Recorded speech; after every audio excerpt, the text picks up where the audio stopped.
16 ഡിവിഷനുകളുള്ള ജില്ലാ പഞ്ചായത്തിൽ 14 സീറ്റിൽ കോൺഗ്രസും 2 സീറ്റിൽ കേരള കോൺഗ്രസ് എമ്മുമാണ് മത്സരിക്കുന്നത്.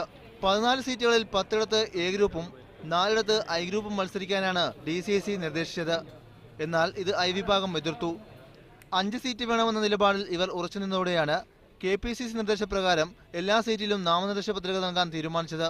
പിൻവലിക്കാനുള്ള ദിവസത്തിനുള്ളിൽ പ്രശ്നം പരിഹരിക്കാമെന്നാണ് നേതൃത്വം വിലയിരുത്തുന്നത്. സ്ഥാനാർത്ഥികൾ പൂർണ്ണമായും കോൺഗ്രസിന്റെ ഒരുമിച്ച് ഐക്യത്തോടുകൂടിയുള്ള കോൺഗ്രസിന് ഒറ്റ പേരടങ്ങുന്ന ഒരു സ്ഥാനാർത്ഥിയെ ഒരു ഡിവിഷൻ ഉണ്ടാവും എന്ന് തന്നെയാണ് ഞങ്ങളുടെ വിശ്വാസം. കോഴഞ്ചേരി, പ്രമാടം, ഏനാത്ത്, കോന്നി എന്നിവയ്ക്ക് പുറമെ മല്ലപ്പള്ളി ഡിവിഷൻ കൂടി വേണമെന്നാണ് ഐ ഗ്രൂപ്പിന്റെ ആവശ്യം.